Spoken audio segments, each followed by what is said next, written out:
I have Rebecca Howard here, who's the GM of video at the New York Times, and we're going to talk about sort of the how the New York Times is really tackling video in a more aggressive fashion than I think it's ever in the past.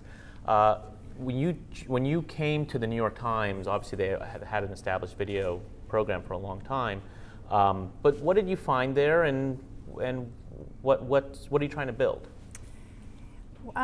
What I found there was an incredible buffet of excellent stories and world-class, obviously, journalism. I mean, all those things we could just say over and over again. That's stating the obvious.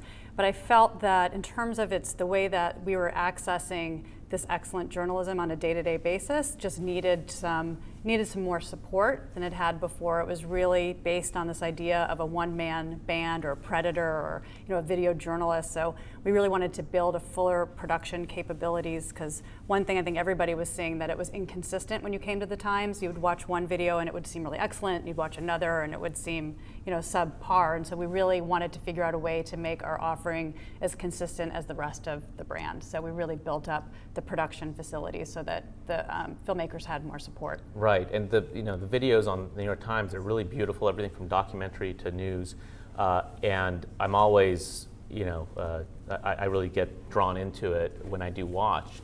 But I think I'm not unusual in that, right? Most people still think of the New York Times as a newspaper and as a print publication.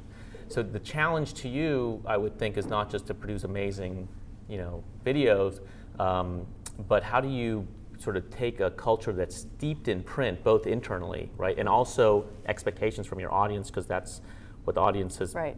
That's what they know the New York Times for, and how do you sort of move that so that they come to expect more and more video as well, and that will just become part of the natural storytelling process? That's a big challenge that I think all publishers have, and obviously you're putting a lot of resources behind it, but just talk a little bit about that challenge. I think it's sort of two-pronged. One is the discoverability of the content. So people, when they're coming to the site, they see video more frequently. We're really working hard to get more of our content on more pages. So when we do a comparison to what Huffington Post has right now, they have 70% of their pages have video, and the New York Times right now is under 5%. So it's hard to get people accustomed to knowing that it's there. They have to be able to see it, obviously. And then secondly, and probably should have been first and most importantly, is a cultural shift. So how do journalists think about storytelling? Is it just something that's done in text? Is it multimedia?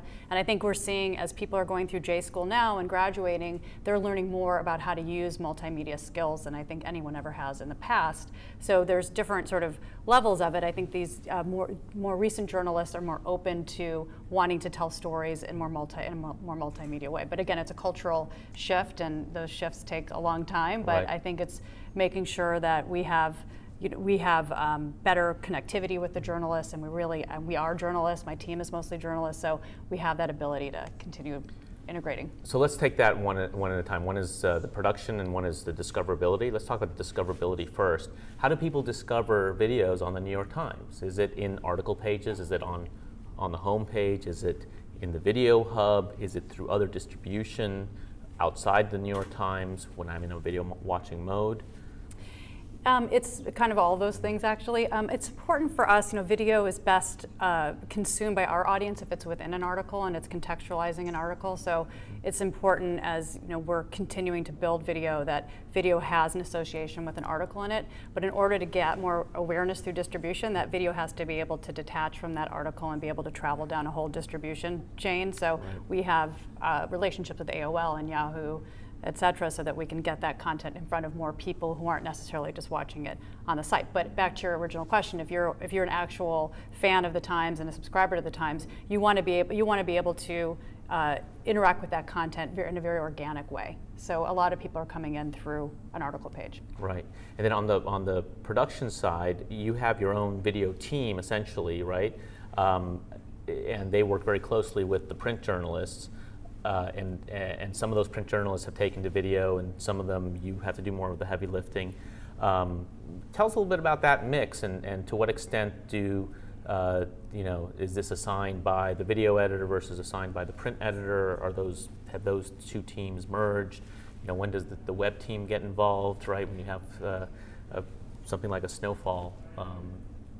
Well, the video unit is a desk, just like other desks, just like the politics desk and other desks. So they have the ability to initiate and follow through on stories just as much as another desk. It's great if we have that kind of collaboration between the desks, because like I said, if it's within an article, it's going to make a lot more sense. So we have senior producers that are responsible for particular desks. There's always a conversation going back and forth about what's coming up, what seems like it's going to make a great video story. I think one of the things that we tried to change early on was that we're not a service to the newsroom. So it's not, like I like to say, like, call us up and we'll get your crime scene and get the tape and the camera.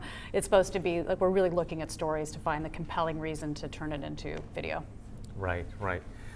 So let's switch a little bit to the business side. I would think that there's a sort of tension there as well, where when people watch videos within the context of the New York Times and your apps and your sites, et cetera, that's where you can charge the highest CPMs. But yet there's also this broader audience that would love to see the New York Times in other contexts. And so, to what extent are you trying to just, reach that particular audience wherever they may be versus bringing them into the New York Times? I think you have to be a bit promiscuous, in a sense. Like, it can be on your site, but it has to also be off your site. And I think we're being much more aggressive than ever before about reaching audiences that are off the site. But I think it's also, it was making me think a bit about like what Condé has recently done and forming a group that's really trying to take the IP that's within Condé and be able to sort of squeeze that lemon into multiple platforms, and that's what we're working on as well. I mean, there's a lot of our stories every day are out being optioned in Hollywood. We'd like to be more of a part of that and kind of understanding how we can take our stories, turn them into multi-platform experiences, and like really squeeze it as we can get into other windows of production. So we're looking at opportunities, both in television and cable, for example, and opening up the door to a lot of more conversations that we've ever had before. Right. And what's your view of things like Apple TV and over-the-top services like Roku, right? Where if I see a New York Times app there, even though I'm not used to seeing a channel on my regular linear TV, I'm familiar with the New York Times and I've seen the video, so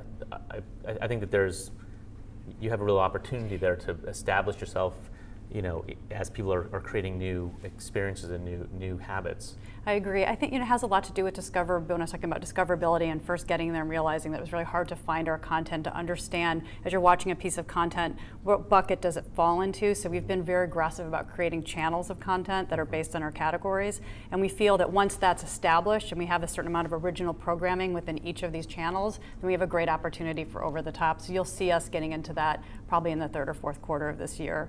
We're going to be at the NewFronts for the first time this year, with unveiling all of our programming. So that'll be, an excellent opportunity too, just to kind of talk about us more as a network of programming versus just, one-off videos that you're not really sure how they fit into the overall So what can we brand. expect to see from you in the NewFronts?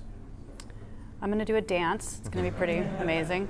I think you'll expect to see programming, like I said, within all of these categories. You'll expect to see some of our talent from the newsroom that we're working on building programming around. And you'll see, I think, really engaging programming across all categories with the understanding that we know, audiences and advertisers may be interested really just in food. In fact, we're coming up with a food app that's a side business that we're doing right now that's just for our food audience. So we want to be able to provide by channel. So talk about how there's an opportunity to sell channels or specific content clusters to advertisers. So talk about. I know that's something you're pursuing. How are you addressing that? Well, creating the programming. So making sure that we have enough original programming within each of these channels to offer to for single sponsorships. We launched a show called Times Minute about 3 months ago now, and that came out with Microsoft as our exclusive sponsor. And now, because of we have a new ad server partnership that we just forged that's going to allow us to be able to target specific shows. And we were a little bit behind the 8 ball on that. So now we've caught up and we have that ability to actually offer that kind of sponsorship, and much more targeted. Is 3 times a day? Yes. And so sort of a constant update about what's on the news. Does the audience expect from video, obviously on the newspaper I want breaking news, and there's this assumption that they want that from video as well. But I find just that when I watch video on the New York Times, it's the context and the level of expertise that that really resonates with me. So do you think people are expecting breaking news? They don't expect you to be a CNN, obviously. So breaking news versus context and deeper insight. Yeah, I agree. I think the Times Minute is designed so it's not just breaking news. It's supposed to be the 3 things we think you should be paying attention to, which is very different than saying it's necessarily breaking news. We know when you come to the site, you're going to see all the breaking news on the front page. So we can't really be repeating that same thing. So it certainly is a show that we're continuing to iterate on. We just felt like we wanted to do something that was specifically for mobile, very shareable. We wanted to create something that in that space, and it was very distributable. Okay, then final question, what are you doing with native advertising? We're doing a lot. We just had a paid post that was sponsored a couple of weeks ago, and we think we're going to continue to do the same thing with being able to offer videos as well. So for example, we have a branded playlist that will be unveiled in our new backing up. We're redesigning the website for the video experience, and that's launching at the end of April, and there'll be a branded playlist where advertisers can populate that with their own branded content. Very much will be identified as branded content. And in the case that they don't have their own content or want to do custom content, we're creating a custom content studio that can make content for them in sort of the tone and voice of the Times. So you will be doing that as a service for them? Yep. And what will be the video experience? How are you going to change that? The video experience, again, much more. Yeah, the redesign. It's a beautiful redesign. We're really excited and proud of it. Just much. It's very simple, very elegant. It really matches the new design of the site. If you've seen NYT, called NYT5, it's redesigned. So same kind of nav, very much discoverable through channels and original shows, and then being able to discover episodes and seasons. But is it still? We've been, I think, stuck with. You go to the video hub of any site, and you've got the grid. Right, and even already you've moved a little bit away from that, where you have the big player and you can switch through. Are we moving more away from the grid, or it's a difficult design challenge because you want to show a lot, but with video you want it to be more broadcast-like, so you want it to really focus on one thing. So where are we going with that? I still think that you need a bit of that grid. You need to be able to give people an entry point into the content. So the hope is that you get them through that entry point of what their interest is, and then through that we start connecting them with other content they might like if they liked that content. Great. It's about being more responsive. All right, well, thank you so much. You're welcome.